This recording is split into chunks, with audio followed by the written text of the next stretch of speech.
today. As the people come in, they just have to listen. They can ask their questions. We have Mr. Emory Davis here with us online. We're glad to have him with us today. Taking time out right now. He's working on rodeo right now, so he's just a busy man. We're grateful that he's taking the time out to talk with us. We're going to begin up with a prayer right quick. So, I have as we go through this session today, allow us to open up our hearts, souls, and our minds to learn something that can be to our life. And thank you, Lord, for the brother who is online with us. Thank you, Lord, for his experiences. And we ask you, Lord, to just be with us the rest of the day. In Jesus' name we pray. Amen. I'm not going to take up a lot of time. I want to hear what Mr. Davis has to say. I want him to talk to us, give us time to ask the questions. Mr. Davis, will you talk to us? Yes, hello, how y'all doing? Like he said, my name is Emory Davis. I do grass-fed beef here in Texas. I raise cows. Right now I have them in Prairie View, and I process them in Belleville, and I sell it at a lot of different farmers markets here in the Houston area. I'm based out of Cypress. That's where my homestead is. But like I said, I have land down in Prairie View where I keep my cows, and then I take them over to Belleville to a small state. It has a state grant inspection, so they're state inspected and slaughtered. And what I also do is, like, when I do package my meat, I harvest it, I process it. Before I process it, I let it age for 7 to 10 days, and then I actually process, package, and freeze it. And that aging actually gives it a meatier, heartier taste. It takes that metallic taste out of it that you get at the grocery store. So that's one of the differences in the meat that I produce and the meat that you actually get out of the grocery store. It doesn't have that metallic taste because the meat is aged. Also, grass-fed beef, it is a leaner meat. It's a healthier meat. It has higher. Some people say, well, research shows that it has the fat content of that similar to a chicken breast, and then it has like the same type of protein of that of a salmon. And so it is a healthier red meat alternative. And it's really about your grass. I tell people I'm a grass farmer that happens to have cows, because the better the quality of the grass, then that becomes the better quality of your meat. The meat is able to actually get those micro and macro nutrients out of the grass, and then that transitions into their muscle mass and the meat that we eat.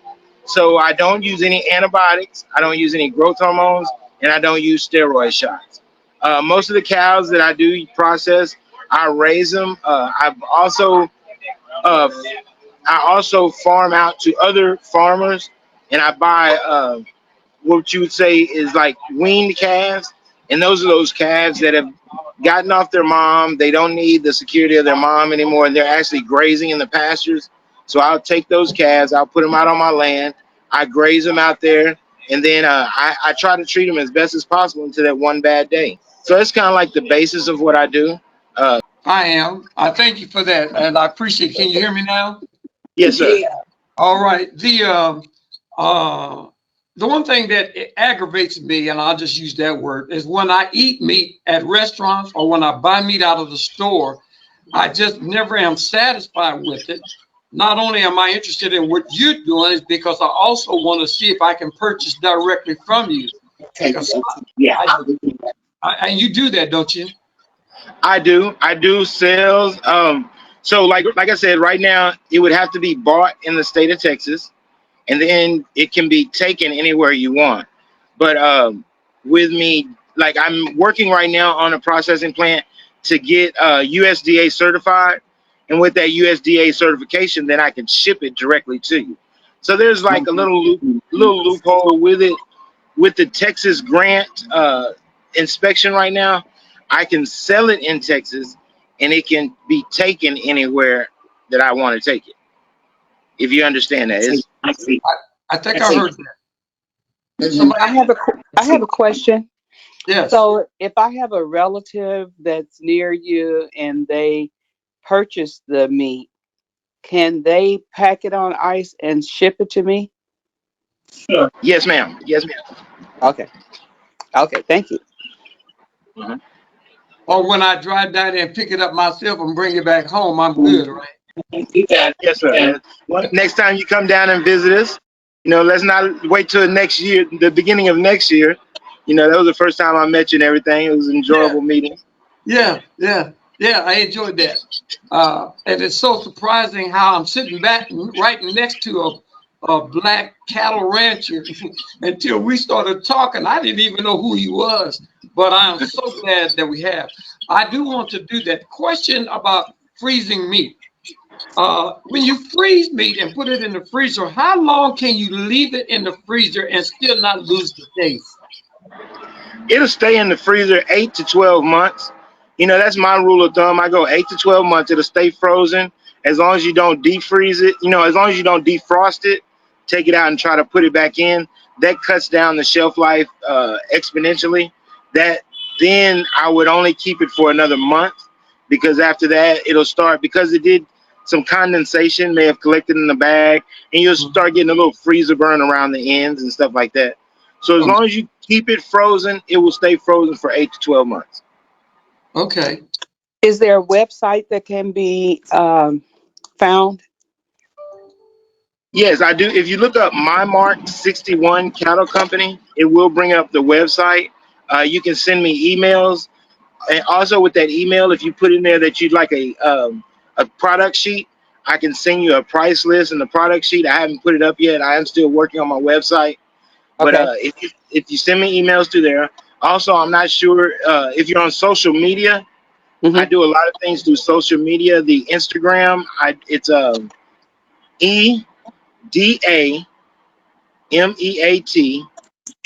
EDAMEATMAN. It's the Meat Man, and that's my name. That's the initials for my name. Okay. Thank you. Uh-huh. Now I noticed that you seem to sell in a lot of different venues down there where you are. How does that work with you? Does that do they really communicate with you? And I also see where it looks like you're selling to some stores down there. I am. So when I do at the farmers markets, which I do enjoy, I'm able to really educate the consumers on what they're getting. So I'm able to kind of tell them, what the meat is fed, what I feed my cows, how I do pasture rotations and things like that. Now with the grocery store, it's one grocery store. It's a black-owned grocery store in Houston here. It's off of TC Juster in 1960. He has a freezer. I put it in the freezer. He has like a little point of sale system that I'm able to track it. And if I need to bring something over, add to the shelf, if there's any special orders or anything like that, then I'm also able to go through and fill those special orders. I also take special orders at the farmers markets when I do those farmers markets. If people want certain cuts, and I do home deliveries, Houston, Dallas area, as well as Houston and the Dallas area.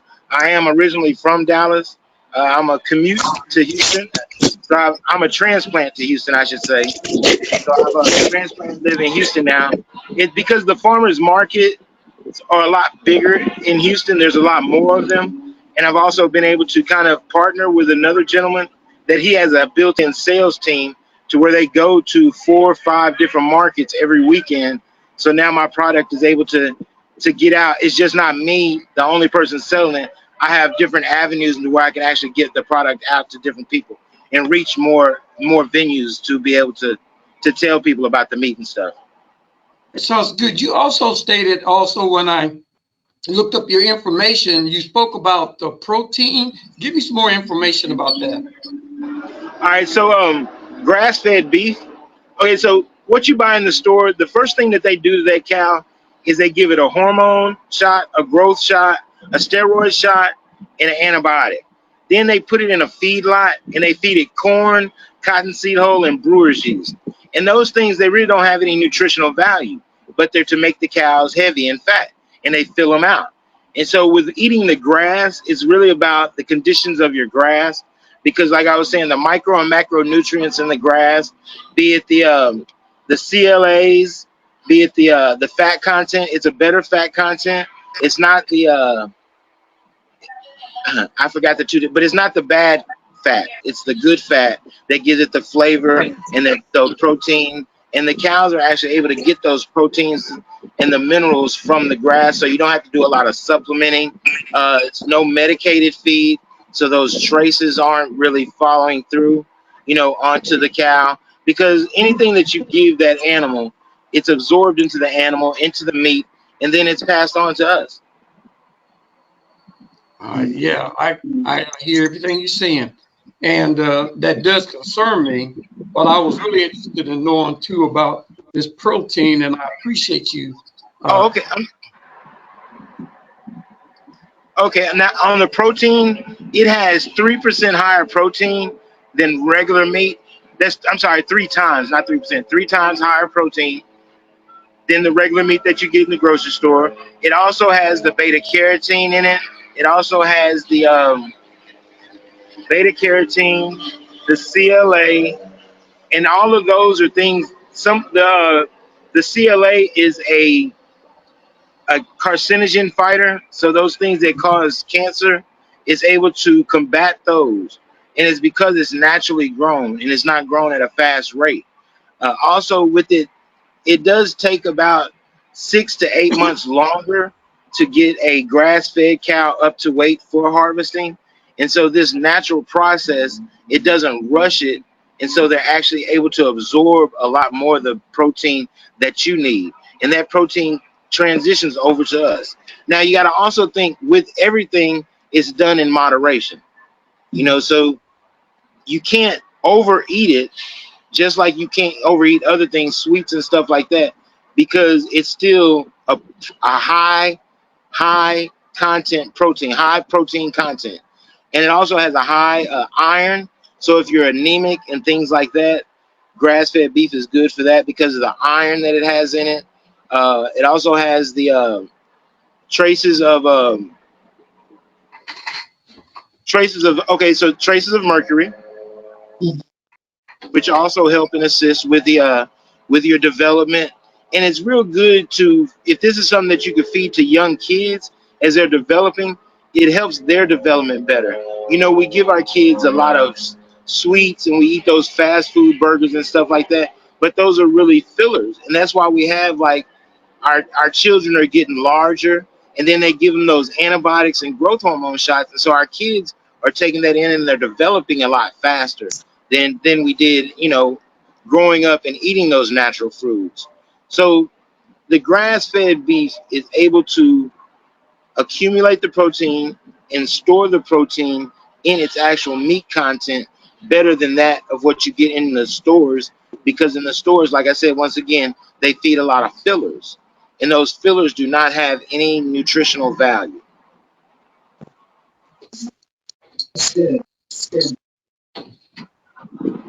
okay, thank you. Wow, I love steak, but I have been. What can I say? I don't like it because of like I said, the taste. But you got me interested about the protein side of it. So I'm still learning. I don't want to hug up everything that's being said here. I know there's others that got questions. Let somebody else talk for the moment. This is Karen. Yes. Do you have a phone number where we could call and place an order? Yes, that number is 469 Okay. Okay. 39 469 396 Okay. 2153. Okay. Now let's say that today or tomorrow I want to purchase a side of beef. Okay. What cuts would I receive? Okay, so when you get a side of beef, you do actually get the full side. So let's start with the front. You'll get shank bones, ossobuco, or soup bones. You'll get chuck steak or chuck roast, depending on what you like. You also get a brisket or a brisket. I can cut the brisket in half or the full brisket.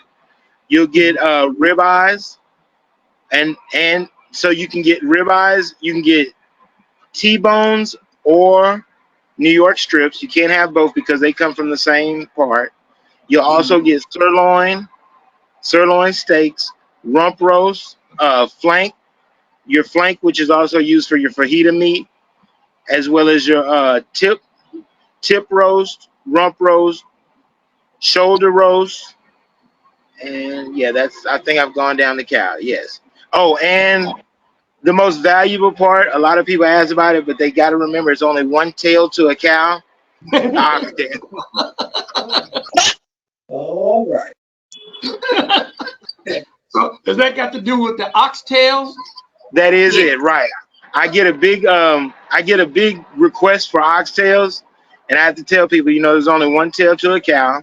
But some of the things I'm trying to fix those problems is that I'm working with a slaughterhouse, a processing plant, and some people don't want the oxtails. So I'm trying to buy those up to where I can provide them to the client. They become kind of popular, so it's an issue that I'm trying to work with and trying to close up that part of my supply chain. Okay. Um, Now, did you give your email address? Or did Yes, you have my email address is Mhm. 61 mymark mymark at gmail.com. And Okay. if you notice, a lot the mymark 61, it comes in when African Americans first got into agriculture. A lot of them could not read or write, so they would put their mark. And then 61 is my college football number. So my mark 61, I put that together. And so that's how I came up with that name. My Instagram is the the Meat Man. Those are the initials to my name. The E is for Emory, then DA Meat Man. So the Meat Man. So it's not Ebonics. It's just my name broken up, and I use that, but it is Ebonics. So it gets the point across. Also, I tell people I service secondhand vegans because the cows eat the grass and then you eat the cow. okay. So it's a second. I service all secondhand vegans. Well, All now, uh, the thing that I think is a little different, I'm glad to be able to talk with you. You also participate in the slaughtering of your own cows. Is that correct? I do. I work in the processing plant to where I actually do help harvest the cows. I help process it, and I help package and freeze it. So that's kind of giving me an advantage to where I actually can tell a client or a customer what part of the cow that meat, that cut came from. Like when I talk about the ossobuco or the soup bones, that's the shank, the foreshank of the cow's leg. When I talk about the ribeye, I talk about how that's on the top of the back. When I talk about the skirt steak, that's in the lower belly portion of the cow. When I talk about the tip roast or the rump roast, that's in the hind quarters of the cow. The sirloin steak comes in right in front of the hind quarter of the cow, and of course the oxtail is at the end. But yeah, so working in the slaughterhouse, being able to go through it kind of helps me educate my clients and customers as well on what part of the cow the meat comes from. Also, knowing that ground meat, it's not scraps. So when we do the ground meat, usually you get ground meat and it may be a lot of scraps and things that they had left over. But our ground meat is actually T-bones that don't make the parameter of what the customer wants. If a customer wants 1 inch T-bones and there's one that doesn't add up to 1 inch, that becomes ground meat. If a customer wants a brisket and they want it at a certain weight, then we trim off the rest, that becomes ground meat. Ribeyes being the same way. So all those cuts, when you specify what size you want your cut, and we're not able to get that cut, then we take that and it's ground into ground meat. And so that's where your ground meat comes from, and it's not just scraps that we throw together to make the ground meat. So that's the difference in Wow. Okay. Now, you also said that there's a difference in the grass that you use. You want to explain that? I'm sorry, say it again. There's a difference in the type of grass that you use to feed your beef. Yes, well, what I use a coastal and Bahalia mix. That's what I put out. And then this year I missed it because I changed my pastures.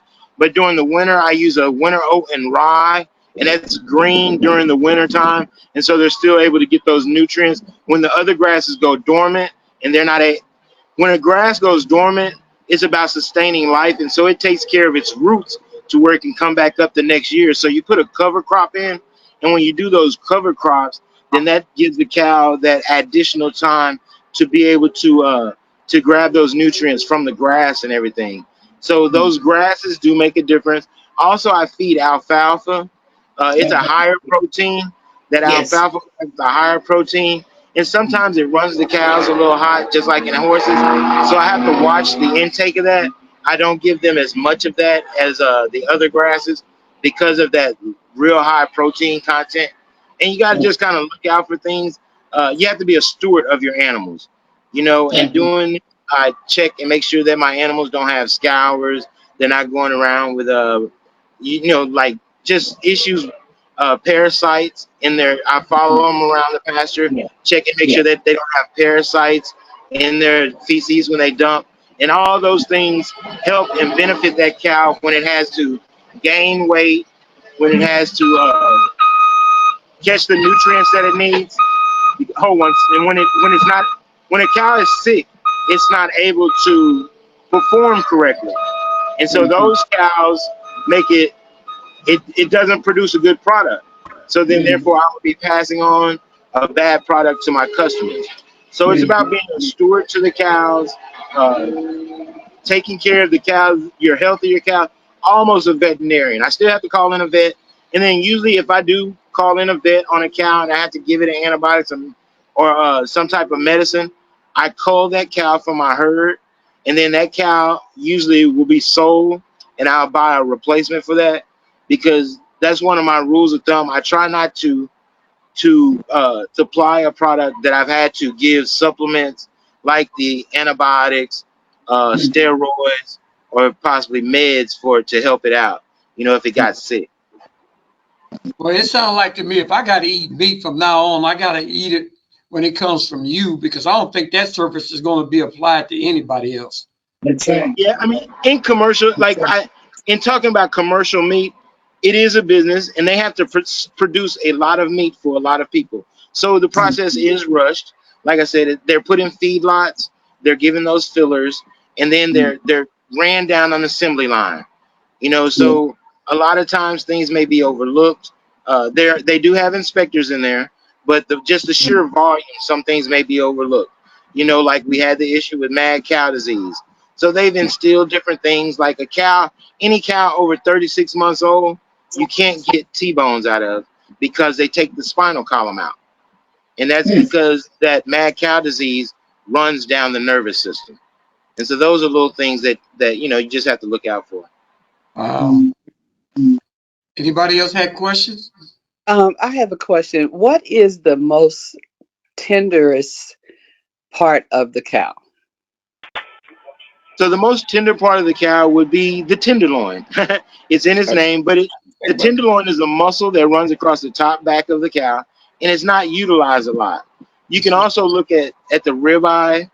That's Mm-hmm. a pretty That's tender my cut of favorite. meat. Uh-huh.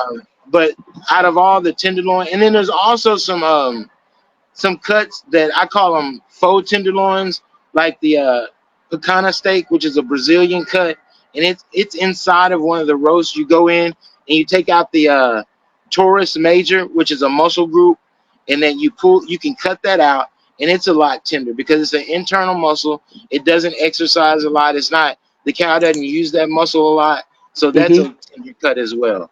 So to Okay. start out, I would say the tenderloin, the ribeye, and then those faux tenderloins like the picana steak. They have it's called and that's like the Taurus major muscle, the picana steak, and then they have the baseball tenderloin, which is also that's the center part of the chuck steak. Okay. Thank you. Hmm. So, what would be somewhat the price if I want to come down there and buy me a half a cow, or what's the best way, or what would you suggest cuts to get, or do you just actually sell half that cow? Okay, so like on a half a cow, if I do a half a cow, it's cheaper than the a la carte price. So I have prices per pound depending on the cut and the it's almost like a supply and demand. The cuts that are the most rare and the most sought after, they're a little higher. Like the tenderloins go for $20 a pound, ribeyes 18, T-bones 15. But then if you buy a half a cow, it'll be 750 a pound, and that's hanging weight. And when I say hanging weight, that means Anything that you can't eat is off. So the only thing, the hanging weight is everything that you can eat. After we dress down the cow, we harvest the cow, we dress it down. That's removing the hide, the hooves, the inner part, and we hang it and weigh it. And then that's the part that you get charged for. It's 750 a pound hanging weight. So let's take for example, if you have a 1,200 pound cow, the hanging weight is going to be around 475 to 525 because you get 60%, 55 to 60% of that cow after you dress it down, and then the Mm-hmm. box weight you may lose another 5 to 10% because you don't get all of the bones. Right, right. And sometimes you like if you get cutlets, then that's part of the roast, and you take the bones out. If you get cube steak or stew meat, then that's roast, and we cut it up and we cube it up, and so you don't have that bone. And so that's the kind of comparison. It'll go down like 55%. So that's where it is. A half a cow probably be 200 pounds.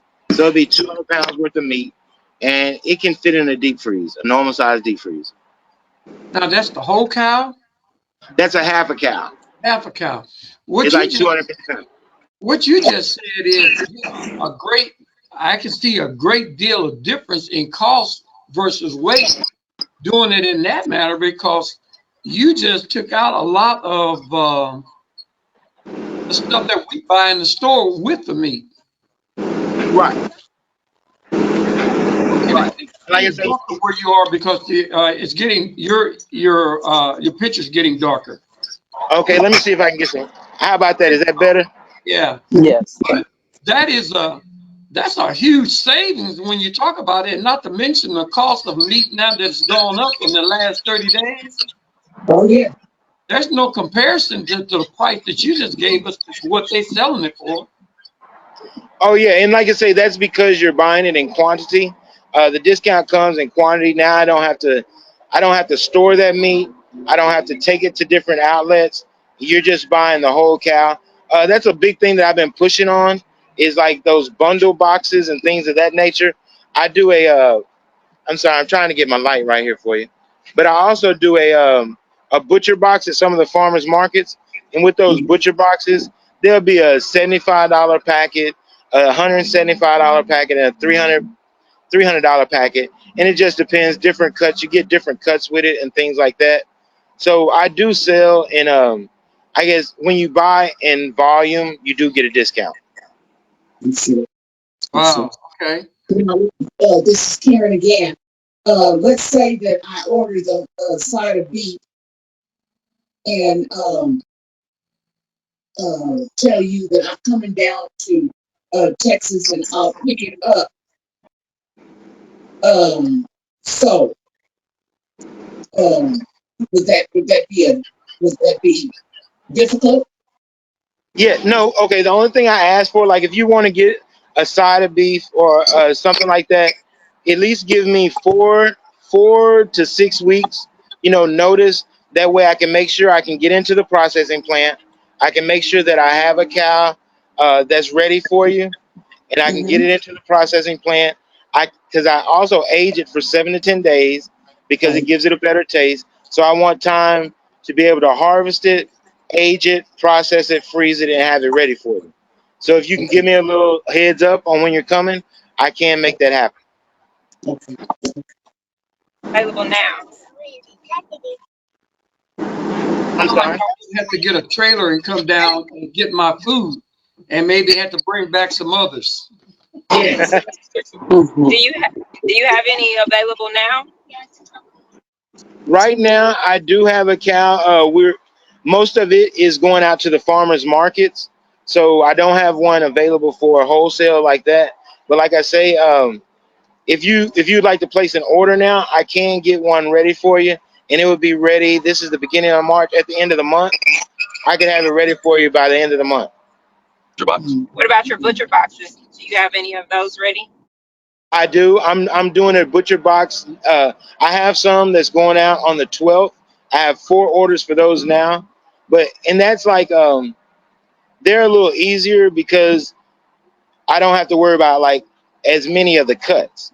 So with a butcher box, depending, you'll get ground meat, you'll get a roast, short ribs, and a sirloin steak, or you may get like two ribeyes. And with the ground meat, you'll get 2 to 3 packages of ground meat. I package them up in a pound for, the ground meat in pound packages. If you like some stew meat, I can do that. Um, Chili, which is similar to ground meat, it's just a larger gauge. I put a roast in there. It'll be a tip, or a rump roast. You also get short ribs. I can do short ribs in that box. I can also do sirloin steaks. Um, the the T-bones, they go fast because that's what everybody knows, the ribeye. So the premium cuts, if you buy one of the larger boxes, then I do put the premium cuts in there as well. We already. Right. We're gonna connect with you to get a butcher box this month. So when's your next farmers market? Where is it at?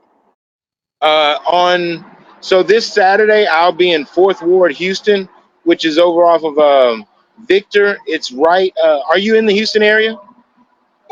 Yes, it's Keisha and That's Alfonso. Keisha and Alfonso. I'm sorry. That's Keisha and Alfonso. Oh, okay. Oh, I didn't even see it up here. But yeah, the I'll be in Fourth Ward. Like I say, right where the west of Houston on Victor. It's 1108 Victor, and that's where I'll be out there this weekend with my products. Great. See you then. All right. Thank you. I appreciate it. Okay, so we're going to have to get our order in. You said 4 to 6 weeks. So my wife is asking, how do we do that? Pay you in advance for what you're going to do for us so that it'll be ready, or what do we need to do? Yeah, what it is when you're ready to order, it's a deposit. You give like a 50% deposit, and then the rest is on pickup. Okay, so if I do this, because some of the people I'm hearing ask the question is here from the Kansas City, Missouri area. We're looking at a 11 and a half hour ride. How will we package that to make sure that when we get here, we have no problems with the meat?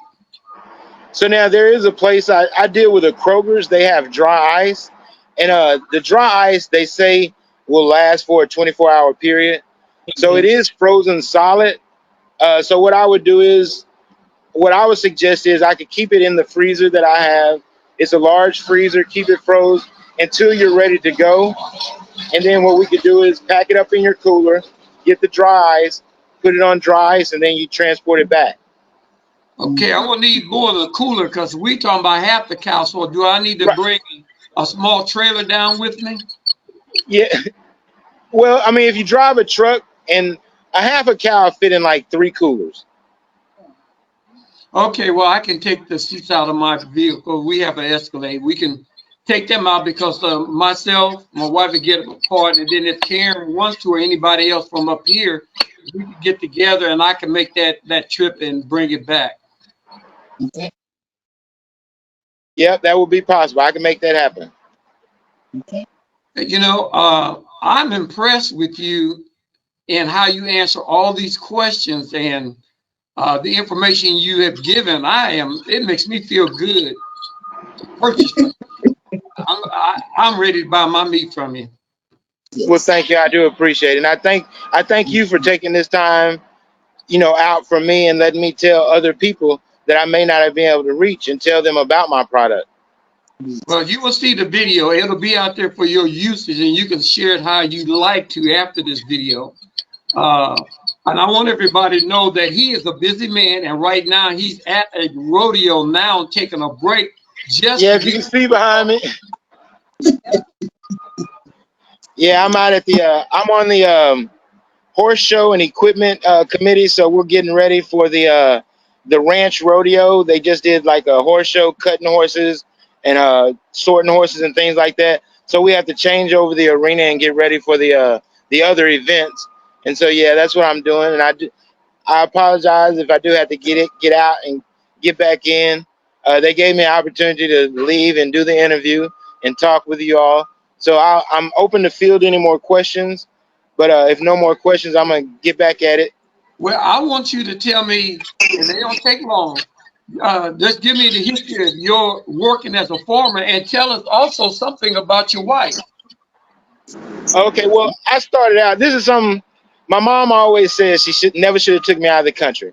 So I started with my grandfather. My grandfather did this in Leona, Texas. It's a small town, about 187 people now. It's gone up from like 114, and I think I'm related to about 80 of them in the town. He raised cows, and he did it just the traditional way. He raised cows, took them to the auction barn, and sold them. This is something that I got in. My first degree was in health, and I did medical billing, and I saw a lot of the diagnosis codes of what we eat is what makes us unhealthy. And so I wanted to be able to give people a healthier alternative, and I found grass-fed beef. And I knew I had, access to land to raise cows, with my grandfather's property and stuff, and that's where I started. And so I started raising them there in Leona. Like I said, I have moved to Prairie View, and I went to Prairie View. I got both of my degrees from Prairie View, my health degree as well as my ag business degree. My wife, she's the assistant dean of the business department. She works at Prairie View, and so we deal a lot with Prairie View, but we stay in Cypress. We've been married for 12 years. Yeah, 12 years now. Lakeisha, don't tell us. But it's been 12 years now, and so yeah, it's been a growing process. It's been a I'm telling. As soon as I get a chance. But it has been a process. Even though I kind of grew up in agriculture, I still had to kind of relearn a lot of things. And there's always new ways of things going on. There's new processes. There's new way. Like pasture management wasn't a big thing as I was growing up, but now pasture management is a good thing because you want to give your grass an opportunity to grow back up and regain those nutrients. So you move your cows around to where they're not stomping down your grass, they're not killing out your grass and things like that. So yeah, there's always new techniques that are coming about, a lot of new research in the production of beef and how people do produce their beef. Wonderful, man. I'm very proud of you, and I want to thank Alfonso and Lakeisha Anderson for you being present at the same time with me when I was down in Houston to make your acquaintance. I am very grateful and thankful. I know you're busy. If no, is anybody else got a question before we close out? Uh, just glad to hear about this. Oh yeah, yeah. Mhm. All right. Anybody else? He's busy man, and they pulling at him. They want him to get back to work. Well, I'm glad I was able to share this with you. I hope I was able to help some people with their decision in purchasing grass-fed beef. Like I said, it's a healthier red meat alternative. It's something that'll really change your diet. It's a lot lighter to digest. Red meat they say is hard to digest, but with the grass-fed, people have told me that it's been easier. I even have a friend that has gout, and he's not supposed to eat red meat, but he said he takes that ground meat, makes spaghetti, and has no issues with it. Wow. So it does have some health benefits and things like that. So, like I say, it's a healthier red meat alternative, and I appreciate y'all taking the time and listening. Thank you for taking the time. Thank you. Thank Okay. you. All right. Well, Thank thank you. you. And Mr. Emory Davis, as we get through with the video, I will send it to you with your information on it, and you can share it however you want. It will be posted in YouTube.